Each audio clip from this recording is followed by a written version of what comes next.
네.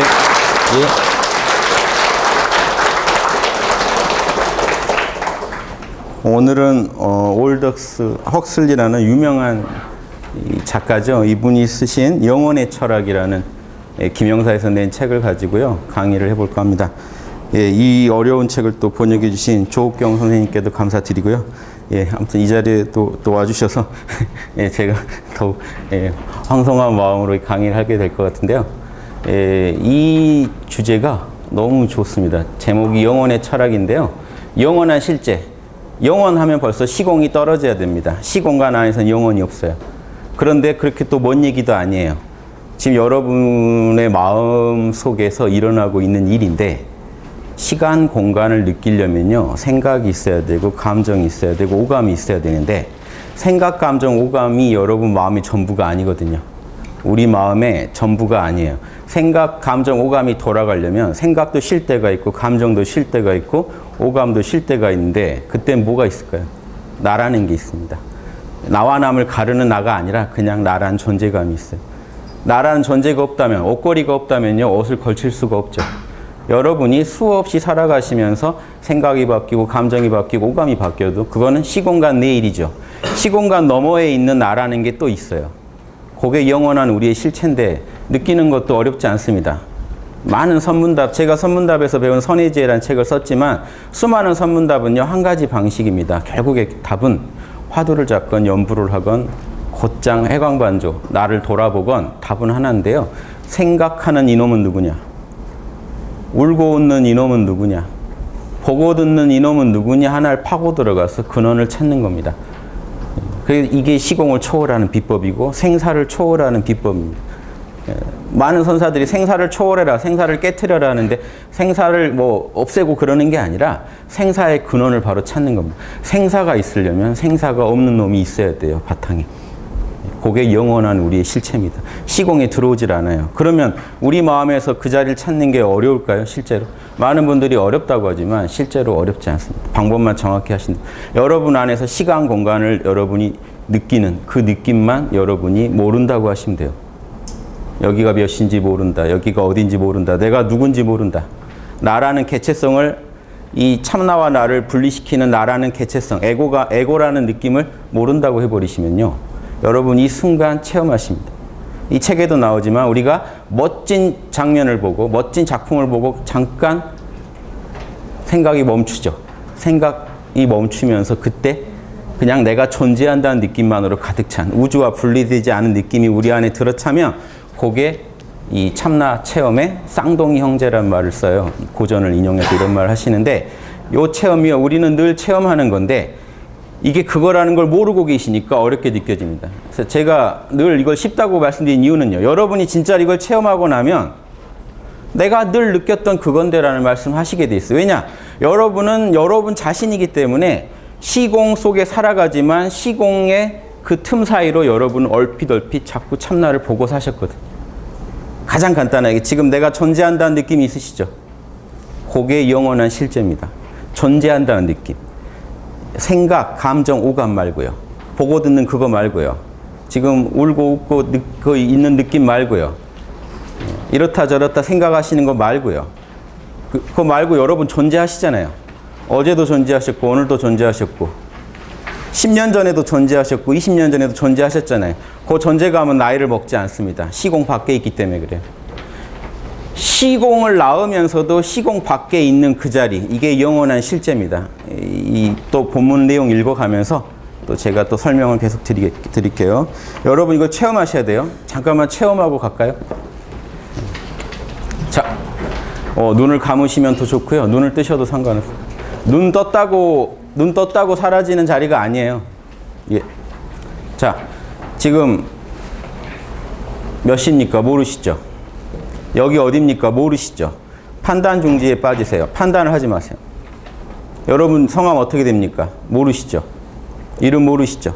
존재하세요. 몰라라고 해버리세요. 어떤 것도 여러분 마음에 뜨는 이미지든 어떤 것든 다 몰라라고 하세요. 다 생각, 감정, 오감의 작용입니다. 몰라라고 하세요. 존재하신다는 거에만 집중하세요. 눈 감아보세요. 존재만 해보세요. 몰라. 이름도 모르십니다. 존재해 보세요. 거기 걱정이 있습니까? 이름도 모르는데 걱정이 있습니까?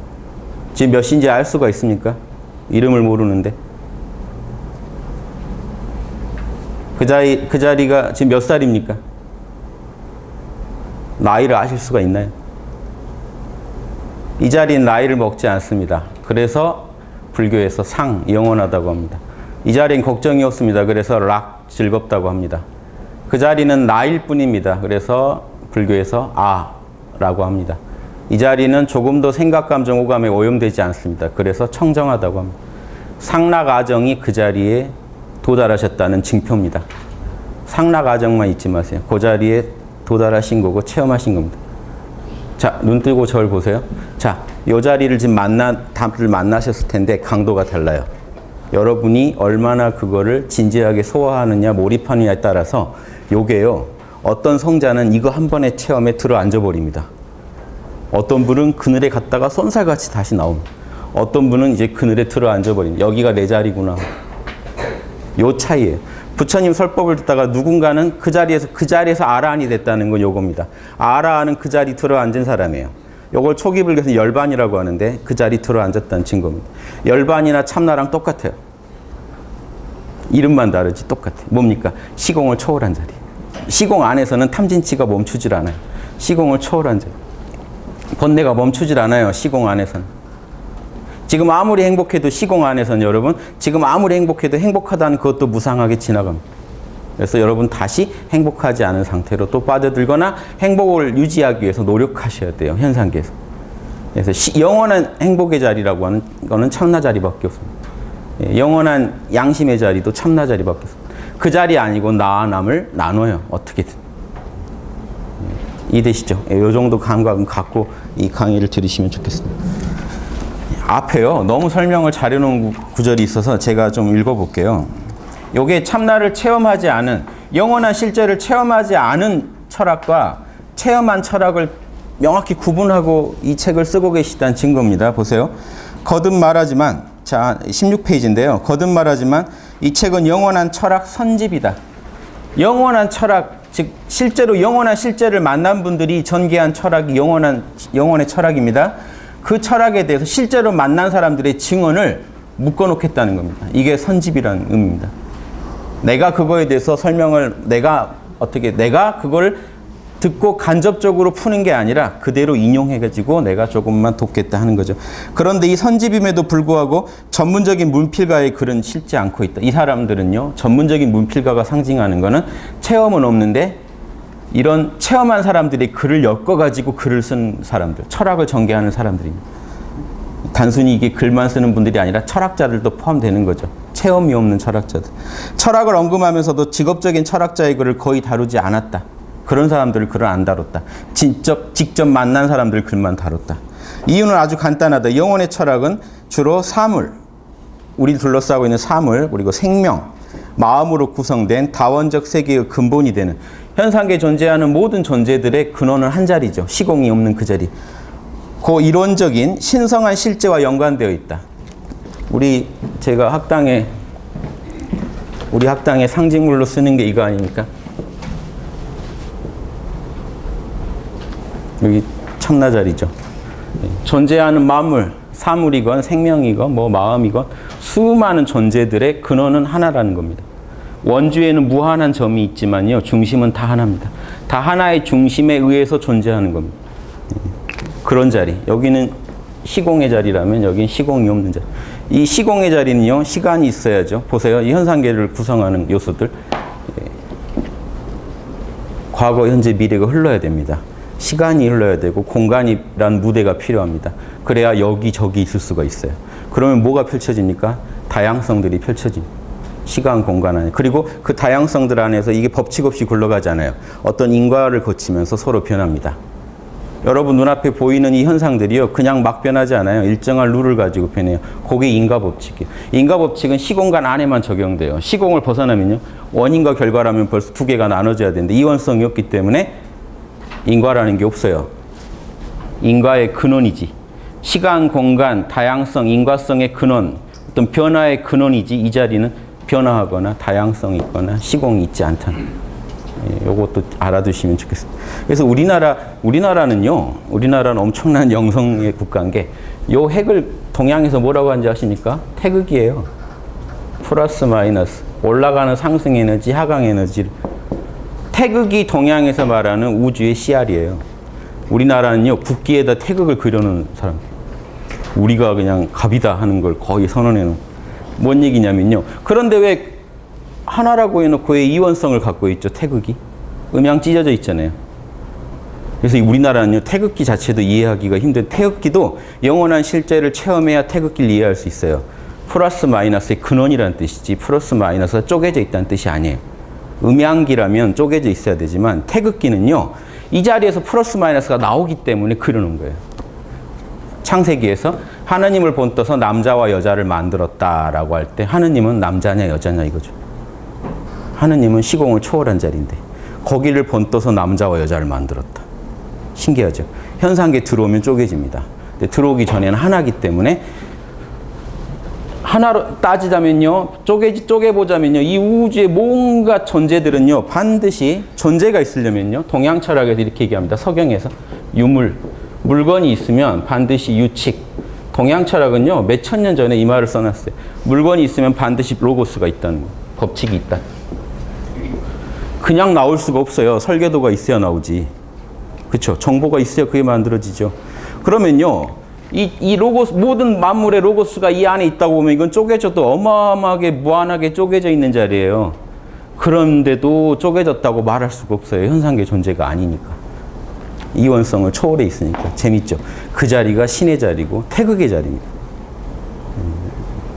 그게 우리 안에, 마음 안에, 여러분 마음 안에 지금 이 순간에도 벌어지고 있어요. 이 순간 여러분 마음 안에 보세요. 생각, 감정의 오감이 돌아가고 있죠. 그럼 생각, 감정, 오감, 여러분 생각 만들 줄 아세요? 감정 만들 줄 아세요? 오감 만들 줄 아세요? 무슨 공식으로 만든 건가요? 공식이 다 있죠. 그런데 자연이 그냥 나와버려요. 예. 그래서 여러분이 모른다 하고 돌아가시면 존재감만 있습니다. 생각, 감정, 오감이 작동하기 전에 나란 존재가 있는데 텅 비어 있어요. 그런데 이놈이 텅 빈 게 아닌 게, 이게 한번 발동하면, 작용하면 현상계 안에 시간, 공간, 그리고 이런 모든 관계들을 만들어내버려요. 간단하게 여러분 아까 모른다고 한번 계셔봤죠? 그러면요, 거기는요, 굳이 말로 하자면, 이런 말도 없지만 지금 여기 나라고 밖에 말할 수가 없어요. 그런데 요놈이 한번 딱 부르면 어떻게 되죠? 한 생각이 일어나면 그 생각의 이전과 이후가 나뉘어요. 과거, 현재, 미래가 생깁니다. 여기밖에 없는데 나란 존재를 지금 여기 나라고 표현해 본 거예요. 억지로. 나밖에 없는데 이놈이 한 생각이 일어나면 내 앞뒤가 나뉘어요. 좌우가 나뉘어요. 상하가 나뉘어요. 그러다 보니까 관계들이 내 앞사람, 뒷사람, 나와 남이 또 찢어져요. 내 윗사람, 아랫사람, 앞사람, 뒷사람, 왼쪽 사람, 오른쪽 사람이 나뉘어요. 현상계 안에 들어오면요, 시공 안에서 다양한 변화들이, 관계들이 착 만들어집니다. 재밌죠? 시간이 없다고 해보세요. 이게 변화가 없잖아요. 그럼 맛이 없죠. 시간이 있어야 변화합니다. 공간이 있어야 다양하게 존재할 수가 있어요. 그러면서 이 전체 룰을, 인과법칙을 또 누가 이걸 조정합니까? 참나가요. 어떤 인간적인 어떤 조정자가 있다면 이거 계산 못하죠. 무의로, 노자가 말한 무의로 자연스럽게 이 모든 일은 일어납니다.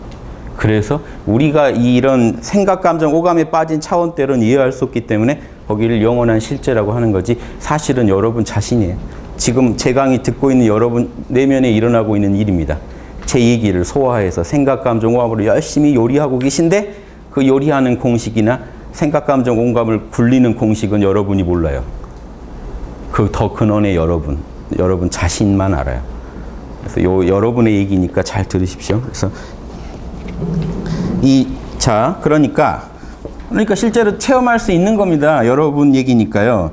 그래서 이 유일한 실제는 특별한 조건을 만족시키는 선택된 사람, 스스로를 사랑스럽게 만들고 가슴이 순수하면서 마음이 가난한 사람, 어떤 이미지도 내려놓고요, 무소유 상태에 있는 사람만이 신성을 그대로 체험하죠. 여러분이 욕심 하나라도, 어떤 편견 하나라도 갖고 계시면요, 분리가 됩니다. 그건 여러분만의 생각이고 여러분만의 어떤 이원성 아래서의 작용이기 때문에 그게 묻어 있으니까 온전히 못 느끼는 거예요. 그래서 이제 마음이 가난하다는 게 이거고요. 법정 스님이 무소유 얘기했지만, 현실에서 어떤 물건을 버리려고 하는 무소유는요, 이 영성이랑은 관계가 없습니다. 실제로는. 그냥 좀 더 검약한 사람이지, 현상계에서 사치를 하건 검소를 하건요, 그건 이원성의 세계이기지, 참나를 만나기 위해서 하는 무소유라는 건 여러분의 무지와 아집을 내려놓으실 수 있어야 돼요. 여러분 마음 안에 어떤 이미지도 내려놓고 순수한 상태로 유지하실 수 있는 그 무소유가 필요해요. 여러분 아상을 내려놓으셔야 돼요. 그러면요, 돈을 여러분이 재벌이라 하더라도 어떤 분은 그게 조금도 무겁지 않습니다. 영성대로만 운용하면 되니까. 그래서 무소유라는 말에 집착하지 마시고, 이게 마음이 가난하다는 게 무소유거든요. 이 말씀 드리고, 이해는 직접적이고 즉각적으로 파악할 수 없다는 특징이 있다. 우리가 이제 오감으로 파악을 못 한다는 겁니다. 왜 그런지는 알 수 없다. 우리가 좋아하든 싫어하든 수용하기 어렵더라도 이것은 받아들여야 할 사실이다. 이거는 내가 마음에 들고 안 들고 떠나서 받아들여야 할 사실이다. 물이 수소와 산소로 구성됐다는 사실을 일상의 경험에서 알 수 있냐 이거죠. 알아낼 수 없죠. 이제 과학으로 예를 들어줍니다. 우리 경험 과학에서도요, 물이 산소랑 수소로 이루어졌다는 걸 다들 믿지만 그거 눈으로 확인할 수 있냐 이거죠. 그렇지만 물에 극단적인 처리를 가하면 그 구성 요소들의 성질이 드러난다. 마찬가지로 이런 이 철학의 세계, 과학이 아니라 철학의 세계에 와서도 일상의 경험을 통해서 우리가 갑자기 지금 우리 안에 영원한 실제, 신성이 있다는 말을 바로 받아들일 수 있느냐 이거죠. 그런데 마음에다가 어떤 극단적인 처리를 하면 알 수 있다는 겁니다.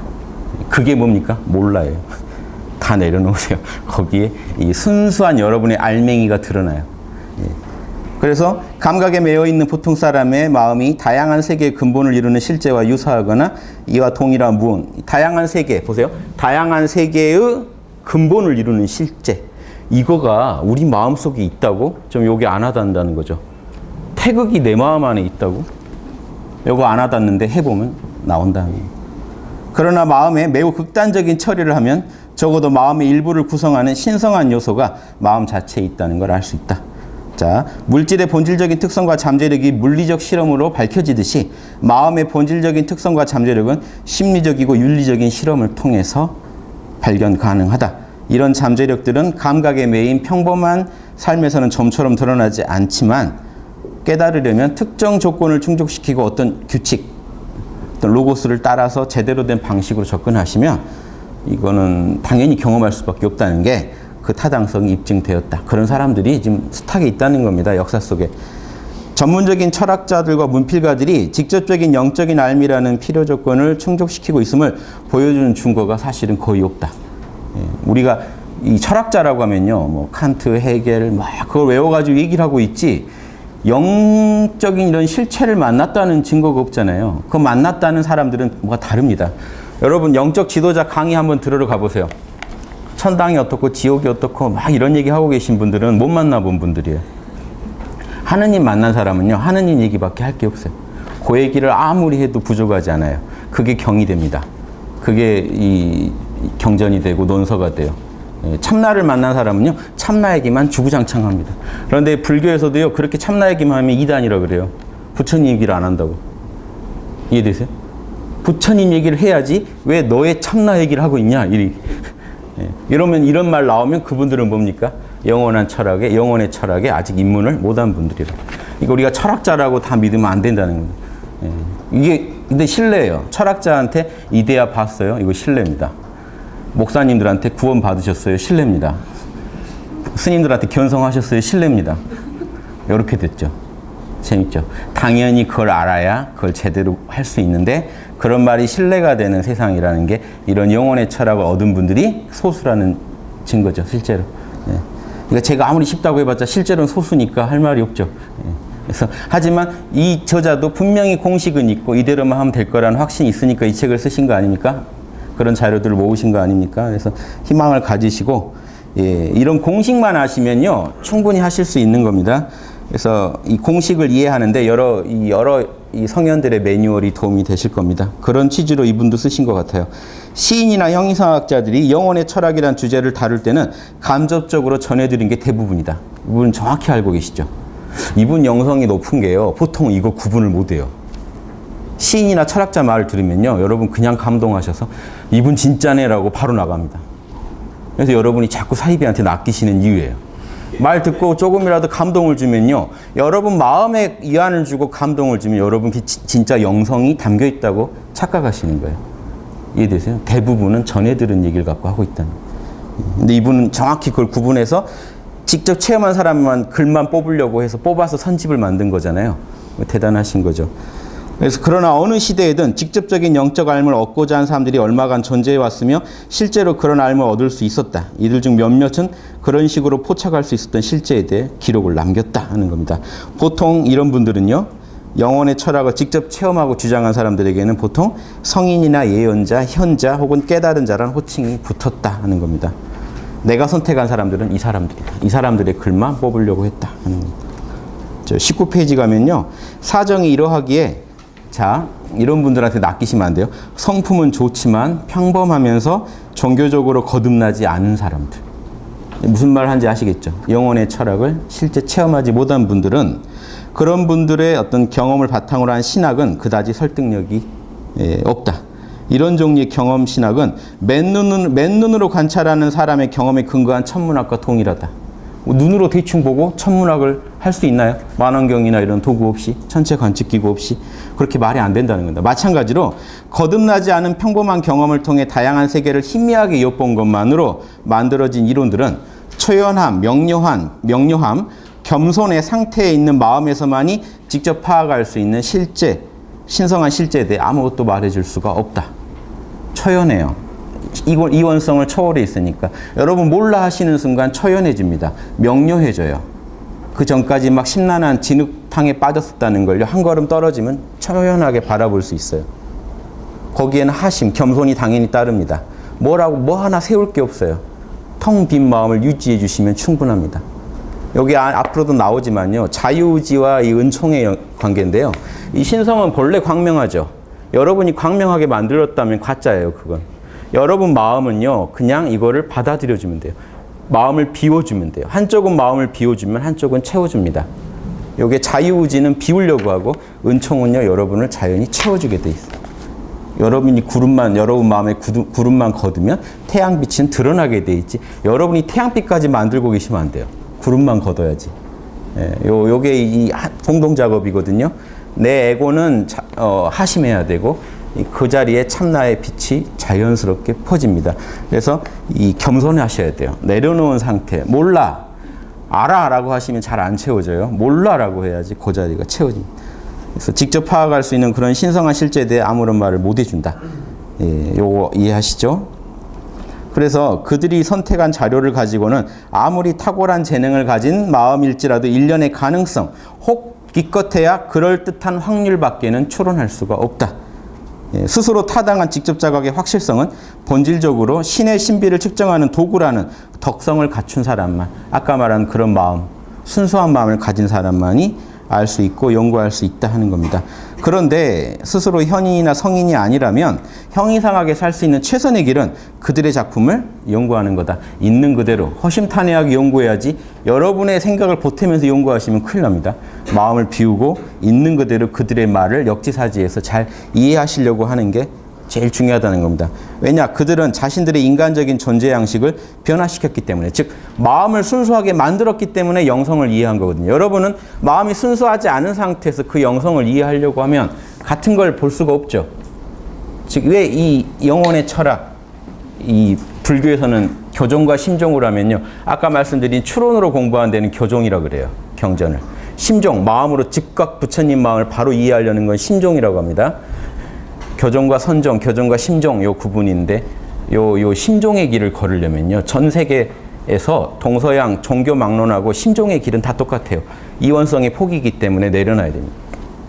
벽암록 제1칙에 보면요, 양무제는요, 공덕도 엄청 많이 지었어요. 불사도 많이 했고 불교 철학자예요. 스스로 많이 알아요. 그런데 우리가 볼 때는 어떻습니까? 많이 알고 공덕을 많이 쌓았다는 그런 또 견해를, 또 아상을 갖고 있는 거 보면 털 게 너무 많죠.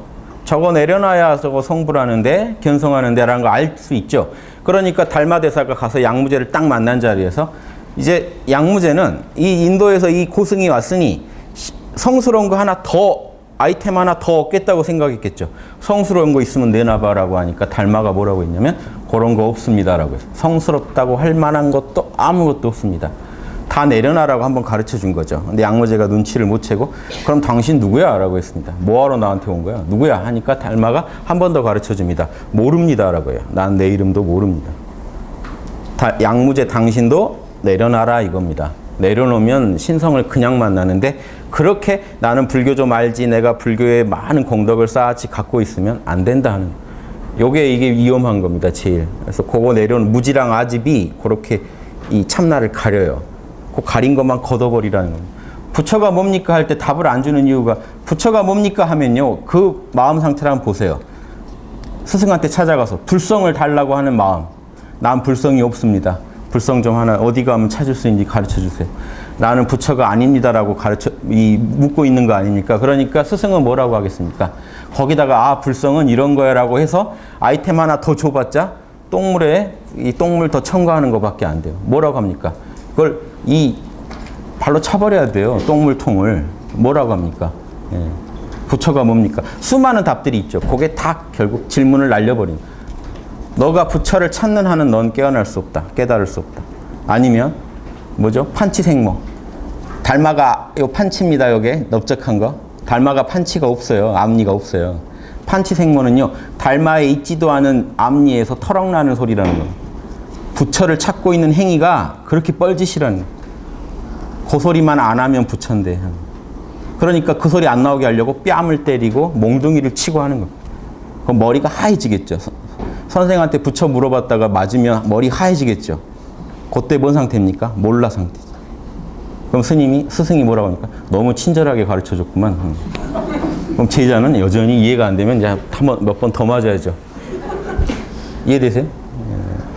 공식대로 움직입니다. 어떤 선어록도 공식대로 가지 공식 어긋난 게 없어요. 공식 어긋난 건요. 그 도리에 맞지 않는 거기 때문에 선문답이 아니에요. 동문서답이 선문답이 아닙니다. 정확하게 가르쳐주는 게 선문답이지. 예, 교재 보시죠. 지금쯤 좀 감 오시죠? 영혼의 철학이 뭔지. 앞으로 이런 얘기를요, 여기에서 인용해 놓은 것 중에 여러분이 이 책을 이해하시는데 도움될 만한 구절들을 좀 뽑아봤어요.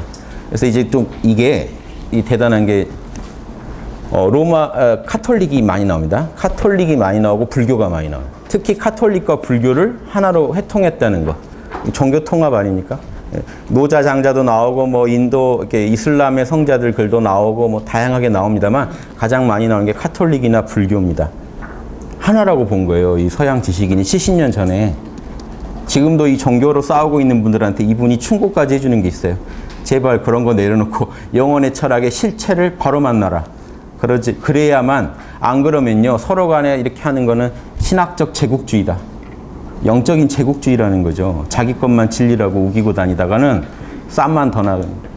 제국주의 때문에 이 지난 세기가 시끄러웠는데 그 수많은 사람이 죽었는데 이게 끝나지 않을 거라는 겁니다. 지금 이게 영혼의 철학을 모르는 한 영적인 세계 전쟁이 끝나지 않을 거니까 어떡할 거냐는 거예요. 지금 이슬람이라고 또 싸우고 있죠.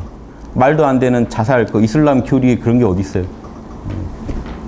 자살 테러 하면은 가족까지 다 천국 간다는 애들을 잡아다가 세뇌를 시켜가지고 그렇게 보냅니다. 이게 종교라는 명분 하에 이루어지잖아요. 이슬람도요. 이스라엘도 똑같죠. 이스라엘도 종교라는 뭐든지 최악의 범죄를 저지르려면 종교의 탈을 써라 하는 게 있습니다. 종교로 합리화해버립니다. 말도 안 되는 것도 합리화 같아요. 이스라엘 분들의 그 종교로 합리화된 그 시각에서 어떻게 보입니까? 팔레스타인은 한 명이라도 더 죽여야 그게 하나님 뜻이다라고 그렇게 보여요. 누군가의 눈에는. 이게 종교라는 이름으로 그게 합리화되고 있다는 거를요. 70년 전에 경고를 해주시는, 내려놓고 영원한 실제를 바로 만나라. 여기 관련, 이분이 뽑아놓은 자료 중에 너무 좋은 게 많은데 여러분들 맛이라도 좀 보실 수 있는 것들로, 그리고 맛만 보실 게 아니라 이 책을 이해하실 때 여러분이 중심을 잡고 이해하실 수 있고 책의 내용들을 잘 소화할 수 있게 제가 좀 도움을 드리고 싶습니다. 앞에 뭐라고 안 붙어 있는 거는요, 그냥 이 저자의 글입니다. 그래서 자, 초월적이면서 완벽히 타자여야만, 초월적이면서 타자라는 건요, 이원성을 초월한 존재여야 돼요. 아무튼 그래야만 거주하는 곳, 머무는 곳에 따라서 변화하지 않고 또 내재할 수가 있겠죠. 여기 참 신성이요. 여러분이 우리가 이제 오감의 세계를 이해하기 어려운 게 이겁니다. 오감의 세계는 분명히 오감의 세계에 영향을 주고받으면 그놈도 역시 오감의 세계 차원이거든요. 근데 이 참나는요, 분명히 오감의 세계, 이원성의 세계를 떠나 있으면서도 오감의 세계에 영향을 준단 말이죠. 요게 노자도 표현하기 어려우니까 무의라고 하는 거예요. 무의의 작용. 무의라야 못하는 게 없다. 이런 말이, 무의면 못해야 되는데, 무의하는 건 현상계 그 작용이 안 보이기 때문에 무의라고 하는 거고, 또 무의, 무불이라고 하는 거는 모이면서도 못하는 게 없다는 건 우주를 다 굴리고 있거든요. 요게 그런 자리입니다. 여기 점 찍어 놓으니까 요거랑 같은 차원 같은데 차원이 달라요. 우리가 우리 이상의 차원을 이해하려는 시도예요. 그래서 이런 어느 종교나 심종, 형이상학의 길을 걷는 분이 드문 겁니다. 직접 체험 없이 이 길을 걷는 분들은 전 더 대단한 분들 같아요. 체험하지 않았는데 그걸 설명하고 있으니까 더 대단한 분들인데, 어려운 길인데 그게 좀 소득은 없는 길이죠. 실제는 그 차원을 체험해야만 우리가 알 수 있어요. 우리가 달나라에 가보지 않고 달나라에서 지구를 보면 어떨 거야 하고 막 연구하고 있는, 서로 막 콘테스트에서 서로 막 내가 졌다, 너가 최고다 하는데 아무도 달나라는 가보지 않은. 그래서 달나라에는 토끼가 살고 이빨은 몇 개일 거라는 다 추정까지 해도 실제 달나라 가본 거랑 다르죠. 우리가 아무리 여기서 설명 잘해도 안 돼요. 직접 가봐서 체험해요. 글로 공부하다 보면요, 예전에 중세 스콜라 철학이 무슨 짓까지 했냐면요, 말 이빨이 몇 개인가 가지고 논쟁을 해요. 로고스적으로 말의 이빨은 몇 개여야 하는가. 가서 열어보면 되는데 아무도 안 열어봐요. 말 이빨이 몇 개여야 하는 거 가지고 토론을 합니다. 이해되시죠? 가다 보면 그렇게 돼요. 이런 게 옛날에 공리공담이라고 하는데 빠져요. 근데 영원한 실제 참나를 본 사람들이 그런 짓 안 하죠. 신의 뜻하고 뭔가 소통이 안 되니까 그런 일이 일어납니다. 그래서 그런 것도 한번 보시면, 지금 영혼의 철학은 영혼 속에서뿐만 아니라 바깥 세상에서도, 그리고 세상과 영혼을 넘어선 초월적인 딴 세상인 천국에서도 만물의 영적인 근본 바탕을 아는 것이 바람직하고 실로 필요한 일이라고 가르친다. 이게 뭔 소리인지 아십니까? 우리가 사는 세계 보세요. 우리가 사는 세계에서도 이걸 모르면은 중심을 못 잡고 살겠죠. 심지어 여러분이 천국에 갔다고 해도 천국도 이 현상계일 뿐입니다. 천국 가면 여러분 좋은 경관이 있어야죠. 하나님이 어디 옥자에 앉아 계셔야죠. 뭐가 있어야죠. 예. 여러분의 어떤 뭘 만족시키고 내면의 오감을 만족시켜줄 또 뭔가 있어야죠. 그게 다 천국이라 하더라도 여러분, 천국도 영적인 실제의 바탕을 두고 존재하는 현상계입니다. 실제로는. 그래서 힌두교나 불교에서도 극락을 그렇게 중시하지 않는 게, 극락 가도 여러분은 또 성불 해야 돼요. 또 여러분 영혼의 실제와 영원한 실제와 하나가 되는 노력을 또 해야 돼요. 이 극락과 그러면 이 아미타불이니 그 아미타종은 뭐 하는 거냐? 정토종은 현상계에서 공부하면요 너무 힘드니까 우리가 사는 현상계 좀 이제 파락군으로 가서 공부하자는 거예요. 극락으로 가면은 여건이 좋대요. 거기 가서 윤회 안 하면서 거기서 또 공부하자는 거지, 거기서 쉬자는 철학이 아니에요. 불교는 그걸 확고해요. 기독교는 그냥 천국 가면 끝나잖아요. 천국 가서 할 일은 하나님 찬양만 하면 돼요. 그런데 이 불교는요, 결국에 이 영원한 실제랑 하나가 돼야 된다는 사상이 있기 때문에 천국 가서도 또 공부해야 돼요. 다만 좋은 환경 가서 공부하고 싶다는 거죠. 거기 가면은 새들이 가면서 팔정도를 노래하고 가고, 아침마다 가면 부처님 학당을 가면 부처님이 계세요. 아미타불이. 그러면 거기 가서 직접 보고 공부하면 훨씬 여건이 좋지 않겠냐. 이게 극락 사상입니다. 이해되세요? 이 기독교 극락 사상이랑 약간 맛이 다른 거는요. 그런데 저는 이 두 개가 서로 영향을 줬다고 보는 게, 이 초기 불교에서 아미타불만 하면, 부처님 이름만 하면 극락 간다는 사상이 없어요. 초기 불교에서는 바로 해탈. 초기 불교에서 부처님이 강조한 건 극락에도 집착하지 말고 곧장 이 참나 자리로 들어가라거든요. 그런데 후대 극락 사상이 나오잖아요. 그럼 이거는요, 중동의 종교나 힌두교, 기독교 등의 영향으로 보는 게 맞습니다. 그래서 똑같죠. 여호와 이름만 하면 천국 간다는 사상이 이쪽 불교에서는 뭐냐면 아미타 이름 한 번만 제대로 해도 극락 간다는 사상이 나옵니다. 다만 가서 공부를 또 해야 된다는 건 달라요. 불교는 근본적으로 영혼의 실체와 하나가 돼야 되니까. 요런 거. 그러니까 이분의 말이 천국 가서도 또 해야 돼요. 그게 영혼의 철학의 사상이라는 거예요. 윌리엄 로우라는요, 영국 성공의 성직자입니다. 다 옛날 분들이죠. 1600, 1500년대 분들이에요. 이분들이 얻었던 영적 성취를요, 지금 현대인들이 이해할 수 없다는 것도 슬픈 현실입니다. 이 당시 이런 분들이 많았는데, 신께서 모든 곳에 계시지만 그대의 영혼의 가장 깊고 가장 중심적인 곳에만 존재하신다. 타고난 감각으로는 신을 포착하거나 그대를 신과 하나가 되도록 하지 못한다. 타고난 감각이라는 건 오감입니다. 이해, 의지, 기억이라는 내적 능력은 이건 이제 오감 너머에 있는 또 우리 안에 있는 생각 작용이죠. 생각과 감정이 함께 작용하면서 뭔가를 이해하고 뜻을 세우고 뭔가를 기억해내고 상상하는데 이런 내적 능력은 신을 향해 손을 뻗지만 그대 안에서 신의 거주처가 될 수는 없다. 왜입니까? 생각, 감정도 여전히 무상한 세계거든요. 생각도 변하고 감정도 변하고 기억이라는 거, 이해라는 것도 여러분의 입장에서 우주를 소화하신 거지 우주 자체는 아니잖아요. 여러분의 때가 묻어 있잖아요. 놓으셔야 돼요. 그래야만 신의 거주처에 도달할 수 있습니다. 그러나 이 모든 능력들이 나오는 그대의 뿌리, 시면이 분명히 존재한다. 마치 중심에서 뻗어나온 선들처럼 나무 기둥에서 뻗어나온 가지처럼 이 시면을 영혼의 중심, 근원 또는 밑바탕이라고 한다. 이 시면이 그대 영혼의 단일성이자 이원성을 초월한 세계에서 단일성입니다. 하나의 뭔가가 있다고 생각하시면 안 돼요. 이원성이 아니라는 의미에서 단일성입니다. 내가 거의 무한이라고 말한 영원성, 거기에는 그 자리는 나이를 먹지 않기 때문에, 시간성이 없기 때문에 무한이라고 하는 겁니다. 왜냐하면 그것은 너무 무한해서 신의 무한성만이 그걸 충족시킨다. 이게 뭔 소리인지 아십니까? 여러분 안에 생각, 감정, 오감을 내려놓고 존재하실 때 아까 경험하셨지만 시간성이 없고 그 자리는 나와 남이 없는, 이원성이 없는 자리잖아요. 그 조건을 충족시킬 건 신밖에 없다는 거예요. 우리가 아는 것 중에 신밖에 없다. 즉 여러분 안에 신성이 있더라는 겁니다. 이게 뭔 얘기냐면요. 나는 내 안에서 내 생각, 감정, 오감의 근원, 나는 내 우주의 중심을 만날 수는 있지만 이게 대우주의 중심이랑 같은 건지는 모르겠다고 또 생각하실 수 있지만 대우주의 중심과 조건이 똑같다는 겁니다. 시공을 초월해 있다는 측면에서. 그래서 이 첫 번째 챕터 제목이 뭡니까? 그대가 그것이다. 이 말이 뭘 말하냐면요. 힌두교 수행법에서 온 말이에요. 힌두교에서 처음에 아트만, 여기 아트만이에요. 여러분 우주의 중심이 아트만이에요. 여러분 생각, 여러분 감정, 여러분 오감의 중심이 뭡니까? 아트만. 그런데 그대라는 건 아트만이에요. 아트만이 그것이다. 브라만이라는 얘기입니다. 브라만은 대우주의 중심이에요. 내가 신이다라는 걸 체험하는 거예요. 나의 가장 본질인 그대라는 거 이제 인격도 포함하지만 그대의 가장 여러분의 본질이 뭡니까? 아트만이에요. 아트만이 브라만이더라 하는 게요. 여기 힌두교 수행하는 방법이에요. 처음에 생각, 감정, 오감을 다 내려놓고 나의 근원, 몰라 상태로 계속 있으시면 아트만을 만나요.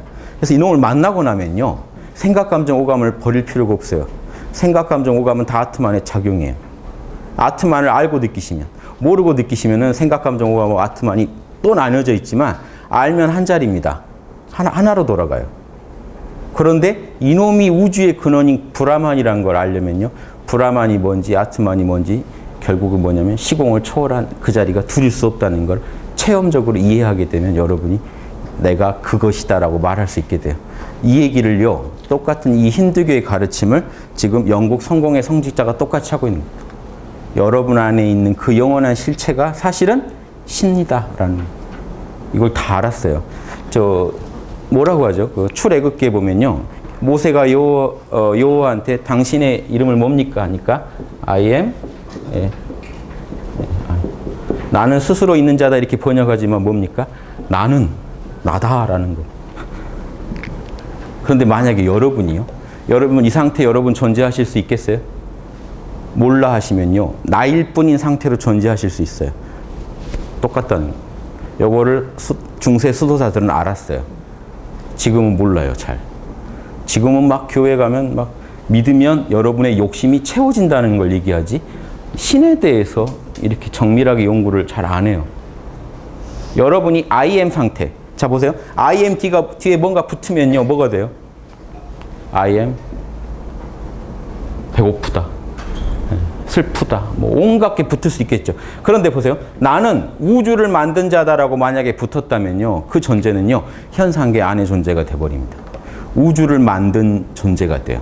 그러면 이 신은 우주가 전제돼야 되죠. 이원성 안에 들어와요. 그래서 이 영성가들이 신하고 또 신성을 구분할 때가 있는데 그때 뭐냐면 이때의 신은요. 우주를 만든 존재로서의 신이에요. 이미지가 묻어 있어서 안 돼요. 요것마저 떨어버린 그냥 그 신성은요. I am 상태예요. 이해되세요? I am 상태로 여러분이 존재하실 수 있으면 여러분은 신이에요. 둘일 수가 없어요. 요 얘기를 이 책에요 많이 나옵니다. 찾아보시면 계속 이 카톨릭 수도사들은 다 그 얘기를 알고 해요. 이해되시죠? 여기까지. 그래서 좀 요게 지금 23페이지에서 24페이지 내용이었네요. 일리엄 로우라는. 그러면 또 그 인도 상카라라고 마하리시가 제일 중시하는 철학자죠. 다 상카라 얘기 마하리시도 따르고 계신 거예요. 분별 정보라고요. 분별이 지혜입니다. 분별의 정수리가 되는 보물. 그래서 요거를 지금 지혜의 최고 보석이라고 지금 이렇게 번역해 주셨는데, 인도의 불이이원론 베단타 철학자인데요. 요 분이 이 상카라라는 게 이걸 주장합니다. 일체 만물은, 이게 지금 브라만이잖아요. 브라만. 일체 만물은 브라만의 작용이다. 그래서 브라만과 현상계는 둘이 아니다. 그래서 불입니다. 불이이원론. 예. 그런데 이분들이, 이 상카라는 분들은 이제 좀 초점이 둘이 아니라면서도 참나의 합의를 되게 중시한다는 측면에서 또 이제 뭔가 불이라는 거에 좀 안 맞지 않나 이런 의견도 있습니다만은, 아무튼 이분들은 정확히 알고 계시죠. 현상계의 모든 생각, 감정, 오감의 작용은 참나의 작용이다. 참나의 작용이다 하는 걸 알고 계시면, 그러면서 아트만은 우주의 충만해 있지만 어떤 것도 거기에 침투하지 못한다. 뭐 이거 읽으시면 돼요. 그냥 이제 아트만이 어떤 거라는 느낌을 갖고 보시면, 만물을 빛나게 하지만 만물은 그것을 빛나게 할 수가 없다. 예, 시공 안에 있는 존재가 시공 밖에 있는 존재를 빛나게 할 수는 없잖아요. 실제의 본질은 분명한 영적 지각을 통해서 알려져야 한다. 학식이 높은 사람을 통해서는 알 수 없다. 즉 현상계의 정보를 많이 모은 사람이 알 수 있는 얘기는 아니다. 직접 체험해 본 사람만 알 수 있다. 체험하려면요, 모든 거를 내려놓으면 돼요. 아트만 이외에 누가 무지나 격정, 자기중심적 행동의 속박을 제거할 수 있겠는가? 아트만은 개별 마음과 그 작용의 주시자다. 아트만이 아무것도 안 하고 있는 것 같은데요. 보세요. 아트만이 지금 나라는 존재라면요, 내가 존재한다는 이거의 특징이 무엇인지 아십니까? 의식이에요. 지금 분명히 이거는 존재죠. 그래서 불교는요, 존재, 상, 의식이라는 측면에서 식, 존재, 의식, 이놈 걱정이 없죠. 지복. 그래서 이게 불교는 상락아정이라고 하고 힌두교에서는 상식락 그럽니다. 여기 똑같아요. 상락아정이나 상식락이나 존재하고, 또 이게 나잖아요. 나니까 여기 상락아정도 되는 거죠. 상락아정. 그래서 나고 의식이고 지복이에요. 그 상태에 도달해 보시면, 여러분이 도달해 보시면 알죠. 내가 거기 도달했는지 안 했는지. 시간성이 안 느껴지고 의식은 선명한데, 즉 의식이 선명하다는 건요, 알아차리고 있는 자라는. 그래서 아트만은 알아차리는 자예요. 그래서 이걸 오해하셔가지고 초기 불교 공부하신 분들이 색수상행식이 있잖아요.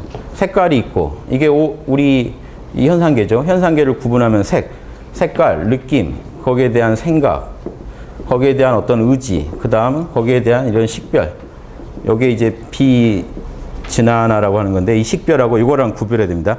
같은 식인데요, 오온에서 쓰이는 식은 달라요. 이거는요, 색깔을 느끼고 생각하고 행위하는 이 모든 걸 알아차리고 있다는 거예요. 알아차림이 현상계 때가 묻어 있죠. 그런데 여기서 만약에 색수상행식 전체를 날려버리면, 만약에 식만 나오면 어떻게 될까요? 알아차리고만 있겠죠. 그건 참나예요. 열반이에요.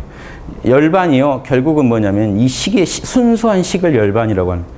요걸 모르니까 초기 불교 분들이 하는데 아라한이 안 나오는 거예요. 요즘에 열반이 뭔지를 모르고 하니까 상상 속에 내 밖에 있는 열반을 찾고 계세요. 여러분이 본래 열반이 아니라면 여러분은 열반을 찾을 수도 없고 열반에 안주할 수도 없습니다.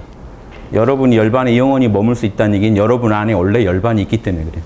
영혼의 철학은 당연히 이걸 전제하고 시작합니다. 우리 안에는 영원한 실체가 있다. 그게 열반이에요. 그래서 자꾸 우리가 알아차리는 자가 참나다, 아트만이다 그러면, 그건 오온 중에 하나네. 부처님이 뭐라고 했냐면, 오온은 뭐라고 했죠? 오온은 다 무상하다.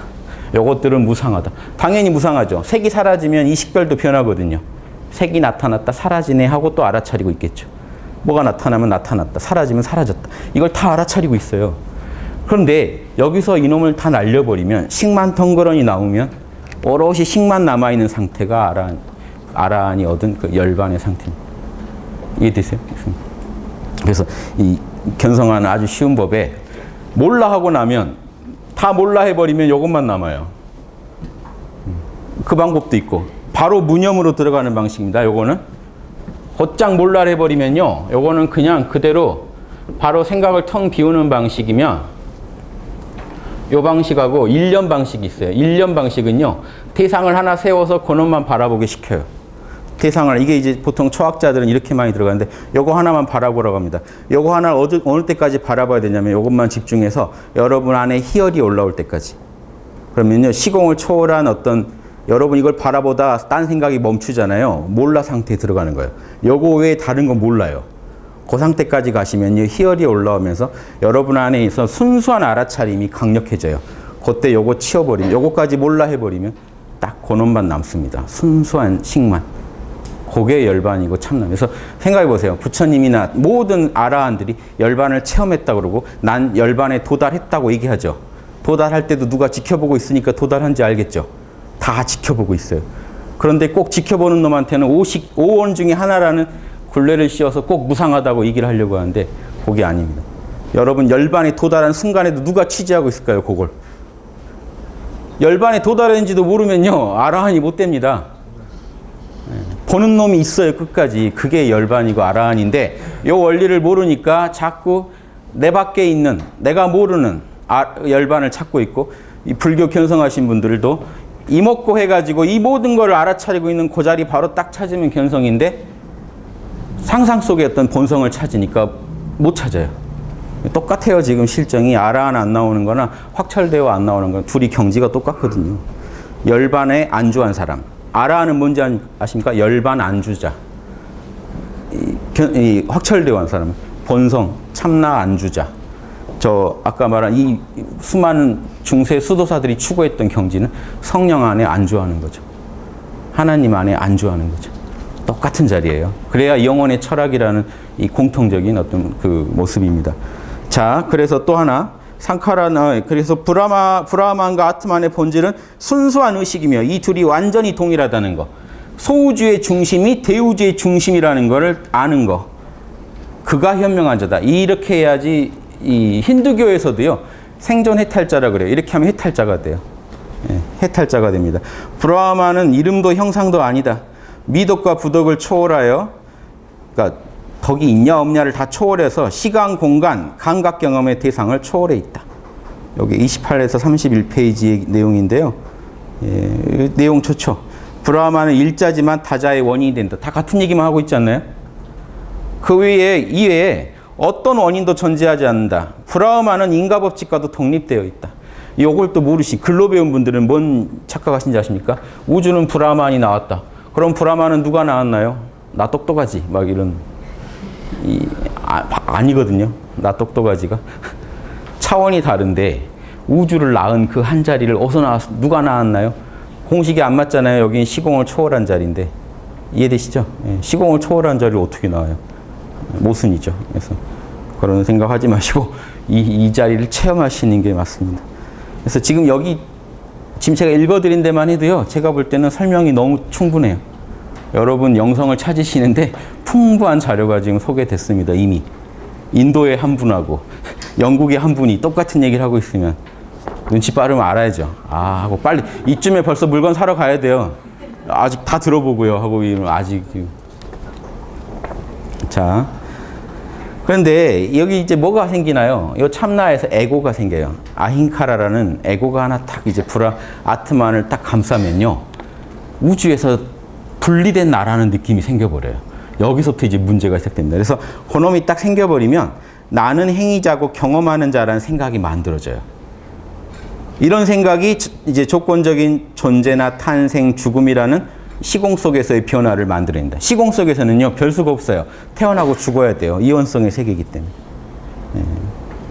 이런 게 여러분 마음의 작용이라는 걸 한번 직관하시면요, 영혼의 철학을 공부하시는 데 도움이 될 겁니다. 개인적인 분리에 대한 갈망과 이런 생각들을 근절하는 걸 해탈이라고 한다. 예. 이렇게 가로막는 걸 무지라고 하고요. 이해되십니까? 예. 나라는 느낌을, 이원성 세계에 들어오면요, 나와 남이 느낌을 피할 도리가 없어요. 그건 이원성의 그 속성입니다. 이원성의 이 속성하고 싸우시면 안 돼요. 이원성에 들어오면요, 그건 당연히 여러분이 받아들여야 할 공식이에요. 인과법칙하고 싸우시면 안 돼요. 인과법칙하고 못 싸워요. 그건 여러분 안에 있는 이 영원한 실체가 정해놓은 룰이에요. 현상계라는 걸 내가 만들 건데, 현상계는 시공, 다양성, 인과성이 속성이다. 그래서 부처님이 뭐라고 했습니까? 4대 진리, 뭡니까? 부처님이 깨달은 4대 진리.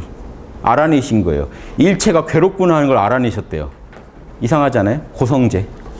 일체가 괴롭구나 그걸 알아내야 할 겁니까? 그냥 괴로운데? 이 공식이 나오는 게 뭐냐면 일체가 무상하다는 게 핵심입니다.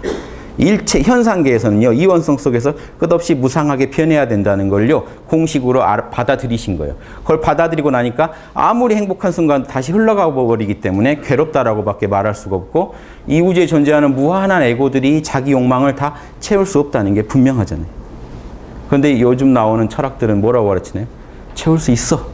우주에는 무한한 뭐가 있어. 채울 수 있어. 이게 부처님 생각하고는 다른 겁니다. 뭐가 맞다가 아니라, 부처님 생각은 그게 아니라, 한 인간은 욕구 불만에 빠질 수밖에 없는 게 성스러운 진리라고 얘기한 거예요. 고진리라는 거. 고성제라는 거. 그럼 그렇게 빠지는 원인이 뭐냐? 욕망 때문에 그렇다. 그럼 욕망을 초월해서 참 열반을 만날 수 있는 방법이 있다. 고진멸도. 요 네 가지를 얘기합니다. 여기 이제 그 자연스러운 어떤 그 우주를 관찰하고 내린 결론이어서, 현상계는 그 괴로워야 되고, 괴로움의 원인이 뭡니까? 그 네 가지 진리 뭡니까? 방금 그거는 이제 고진멸도의 진리고, 또 부처님이 알아낸 네 가지 사법인이라는 진리가 있죠. 재행무상, 일체계 고. 또 고가 나오죠. 고라는 게 진리라는 거예요. 그럴 수밖에 없다는 거예요. 보세요. 현상계에서 내 욕망 다 이루어지길 바라는 거는 부처님이 얻은 진리랑 이배되는 겁니다. 부처님은 그건 진리가 아니라고 봤어요. 그것도 한번 생각해 놓으시면 여러분 욕망을 좀, 지나친 욕망을 절제하는 데 도움이 되실 겁니다. 무상, 제법 무아. 제법이라는 건 오온입니다. 색깔, 느낌, 생각, 의지, 그거에 대한 식별들은요, 여러분 무상해요. 여러분께 아니에요. 무상하다는 건 여러분께 아니라는 겁니다. 무아라는 건요, 내 것이 아니라는 소리예요. 그게 무아가 아트만이 아니라는 소리인데, 그게 뭔 얘기냐면 아트만이 없다는 소리가 아니고요. 부처님은 무아를 얘기할 때 반드시 이 조건에서만 무아를 얘기해요. 요 얘기를 하신 다음에 이것들은 무상하다, 이것들은 괴롭다, 그래서 이것들은 내 것이 아니다라고 꼭 얘기하세요. 그냥 무아를 얘기하시지 않아요. 즉 뭔 얘기입니까? 당연한 얘기 아니에요? 그 너머에 열반이 있다는 겁니다. 그러니까 저것들을, 오온을 싫어하여 떠나면 반드시 청정한 열반에 도달하리라. 이게 부처님이 처음 설법하신 내용들이에요. 초전법륜이나 무아상경에 나오는 내용들입니다. 그 얘기를 듣고 밑에 배우던 5명이 다 아라한이 돼요. 아라한이 그냥 그 정도 얻은 거예요. 엄청난 게 아니라. 현상계 초월한 그 영적 실체를 만난 겁니다. 그런데 부처님은 절대 그거를 참나니 뭐니 아트만이라고 얘기를 안 하셨어요. 그 세계로 가라고만 얘기했지.